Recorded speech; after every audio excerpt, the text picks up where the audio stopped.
1. I was a freshman in college in 2004, where my high school best friend and I shared a dorm room in a suite that housed 4. Our dorm was new. It was built the year before we came to school.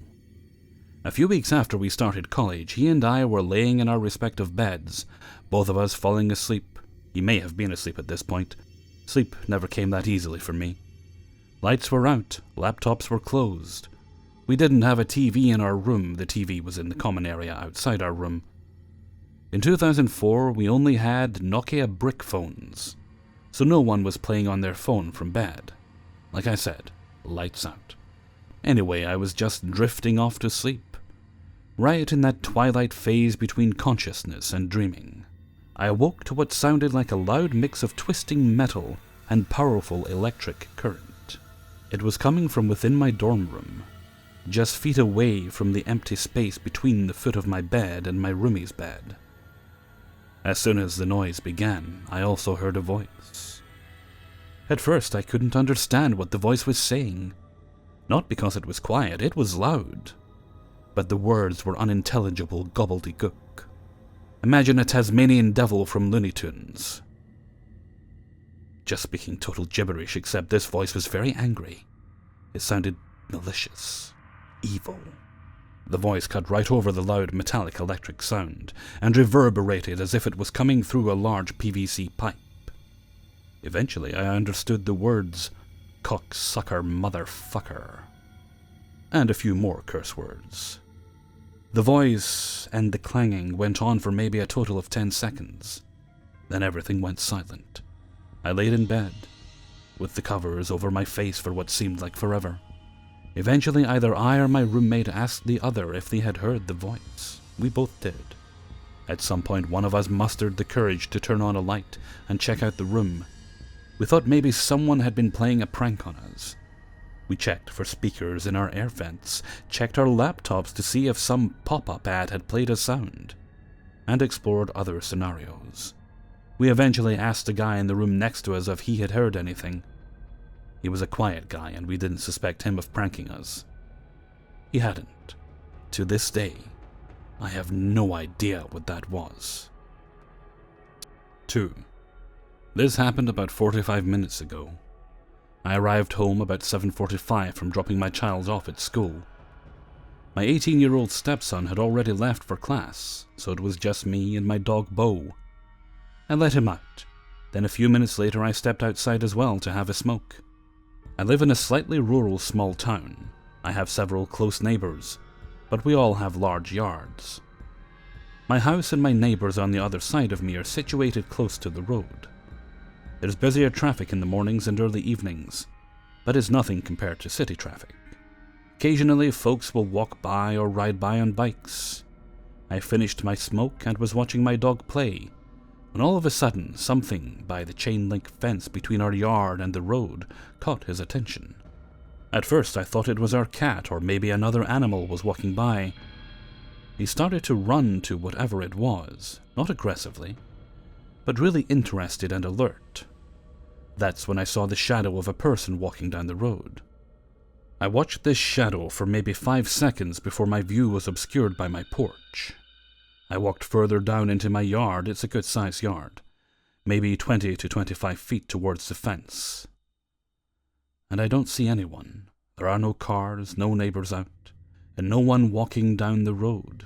There was nothing blocking my view and nowhere to quickly hide. I walked around to the other side of my house to see if anyone pulled up. I checked every room of my house, and my dog isn't acting nuts. He barks at unfamiliar people, and he has no chill sometimes. So if someone was around, he'd be making a fuss. It was just weird. I have no explanation. Wednesday, update. Today I plan to do a thorough investigation into what could have caused that shadow I saw. Unfortunately, my little boy is sick today, and he stayed home from school, so I wasn't able to do everything that I planned. The weather is also cloudy, and it was sunny on Monday. I did confirm a handful of local recent deaths of folks who live within a reasonable radius of or on my road. It's a long road. I just don't think that angle fits. For right now, I still can't explain what I saw. I'll certainly update again if I have another experience or happen across a possible explanation. Thanks for all your input. 3. I have some concerns about something I've experienced on the regular over the years, and I'm hoping some of you on here can help shed some light. Starting back when I was about 12 years old, that's at least the farthest back I can remember it, I began to occasionally hear my name being called from across the way. Now let me elaborate. Every time I would hear my name being called, it would sound like it was a shouting whisper. The voice sounded feminine by nature. I would hear the same voice every single time, no matter where I went. I could be alone in a room, and I would hear it. I could be in a crowd of people, and I'd hear it.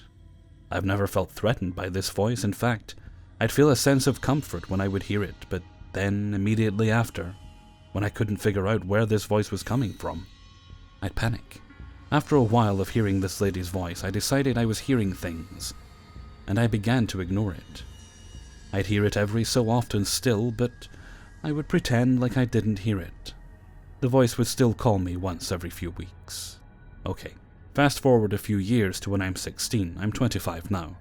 My cousin and I were walking along a mountain on some property our family owns. We've been on this mountain tons of times to the point that we could probably hike it up and down in pitch-black darkness. But it was just barely before sunset, and we still had plenty of light. We were hiking back at this point, and I hear the damn lady's voice call my name again. I kinda just rolled my eyes and ignored it, but my cousin stopped and started looking around. When I noticed that he had stopped, I stopped a few feet ahead of him and turned around to look at him. To the best of my memory, the dialogue went like this. Me: "What's up, Ben? Why'd you stop?" Ben: "I could have sworn I just heard somebody calling your name." Me: "You heard that?" Ben: "Yeah. It sounded like a lady was calling your name, like, Jay!" Me: "Oh my god. You have no idea how crazy I felt for years." The conversation continued, and I explained all of the times I had heard the voice, and how I began ignoring this voice. But now, since he heard it, I knew I wasn't crazy. Here's where things get incredible, though. The whole time we're talking, we were on the mountain heading back. This mountain isn't super high, maybe only like 2,000 feet, give or take. But there is a fairly even slope that slopes at like a 55-degree angle the whole way down. Not too difficult.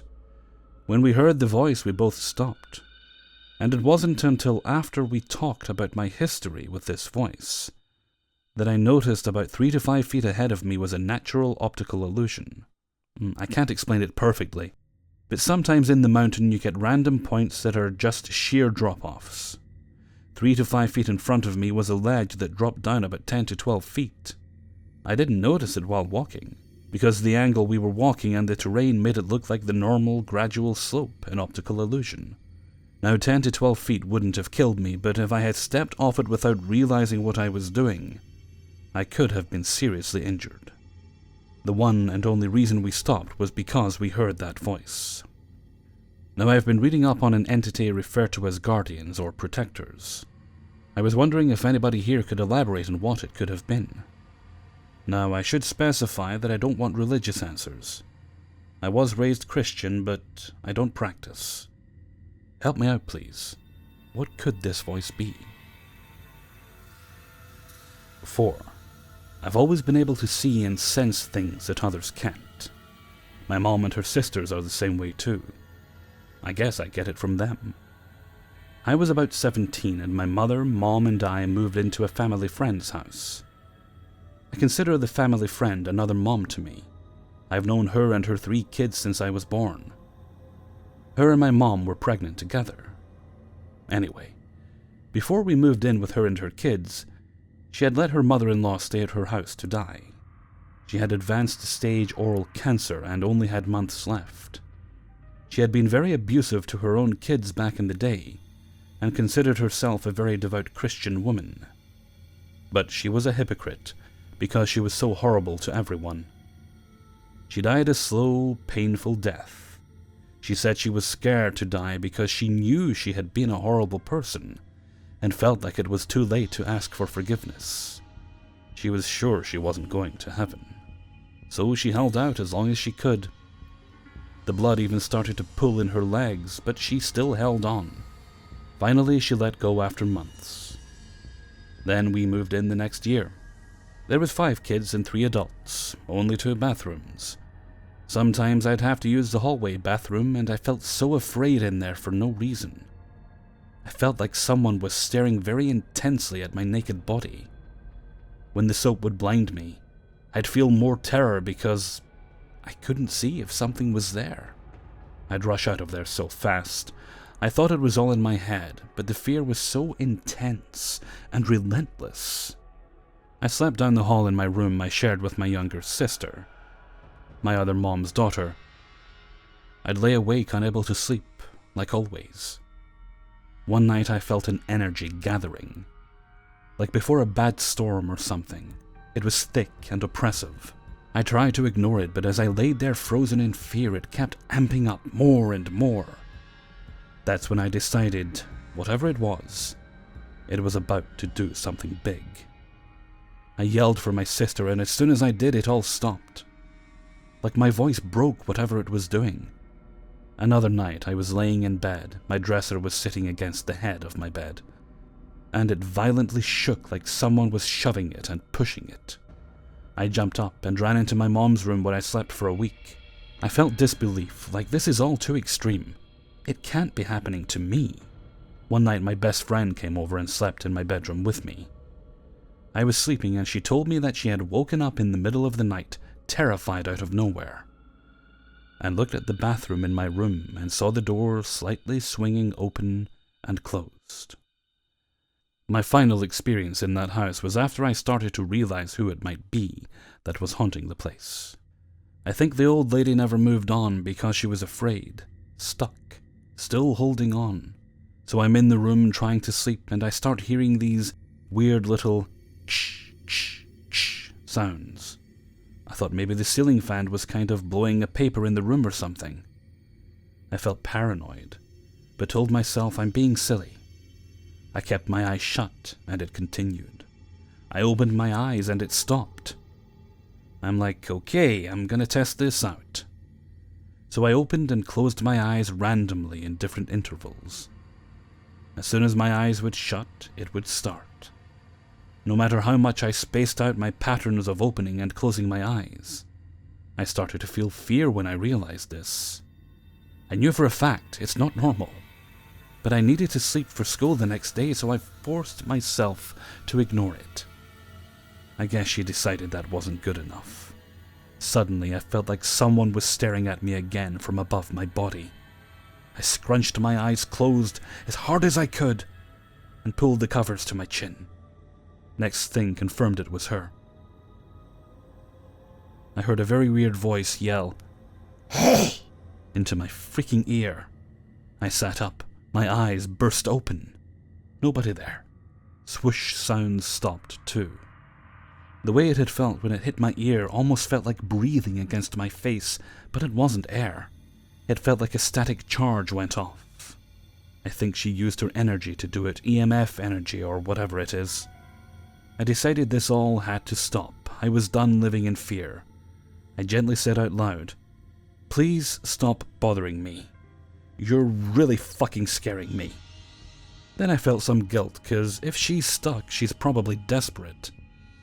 I added, "I'm sorry, I can't help you, but please stop." After that, it all stopped for good. I still felt watched in the hall shower, but my room felt okay. 5. Before describing my experience, here's some background. Several burial grounds have existed throughout my city's history. One of the most famous sites being a large Chinese cemetery, which also happens to be right under where I went to school every day for over a decade. I was nearly done with junior high when this happened. The school throws an annual fun fair in the compound, usually around 21st December, but always the day before the New Year break. We were selling candies, especially giant lollipops at our booth, sponsored by the company itself that produced them. Anyway, the doors didn't open until 9 a.m., but a few friends and I were authorized to help set up things. 2 of them were with me at the time of the encounter, which was around 7:20 a.m. Let's call them Max and Bob. Our class teacher asked us if we could fetch some decorating materials from her office on the highest floor of the school's main building. I ran ahead to see if the doors to the building have been unlocked for the day, and saw the lock with the key still inside, hanging between the two metal frames, so I assumed it was okay to proceed. The first warning it gave was the sudden blackout the moment we set foot inside the building. There was natural light, which was extremely dim by the way, to guide us up the stairs as we lacked flashlights from smartphones then. Plus the elevator was out. We weren't hesitant, mainly because we've traversed these lands for almost a decade. Usually there would be a security guard on each floor, but as we made each flight of stairs we saw no one.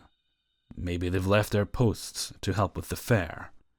Oddly that day the building had an eerie acoustic to it. All noise from the outside was muffled to oblivion. And our voices didn't echo and could be heard as if it were coming from feet away. There was utter silence. We were just passing the second floor where the library was, when a loud noise caught our attention.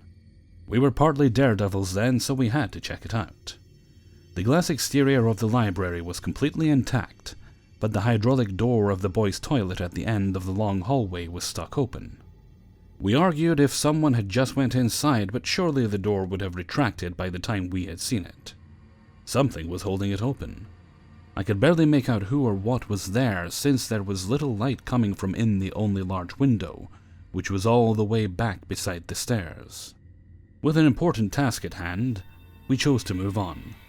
As I turned my head to the toilet one last time before leaving, I noticed it had slightly closed, and a shadow slipped past inside. Wanting to get back to my friends very badly, I bolted away to explain to them what I had seen. Max was instantly convinced because she knew about the cemetery beneath the school. Bob thought otherwise. He arrogantly went ahead of us as we discussed further on the topic. He seemed a little bit hasty. Then we heard him run, even sprint up the stairs. Around reaching the second highest floor, we scrambled behind him, calling out his name. But he was already gone before we finished the last flight. Making each careful step, we went deeper into the hallway, with the visibility getting worse each second. Max claimed that she kept hearing faint screeching and moaning in the air. In our relief, we heard the tap run in the toilet nearby. Bob had an emergency, I thought. I slowly pushed the door open and paused when I could see the room through a narrow slit. Both taps were running at full speed. I peeked right and saw Bob just standing there wiping his hands with tissue. Because of the limited angle I had to use, half of my vision was blocked by something. Not by the door, but probably one of the water closets. Again, it was so dim that you could mistake your friend for a shadow person.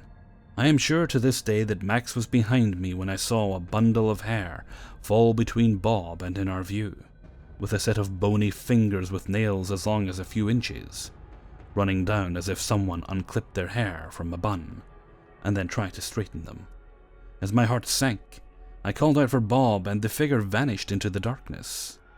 We immediately pulled him away from the area and grabbed the things we needed as fast as we could before racing down the building, and of course, with Bob asking a million questions on the way.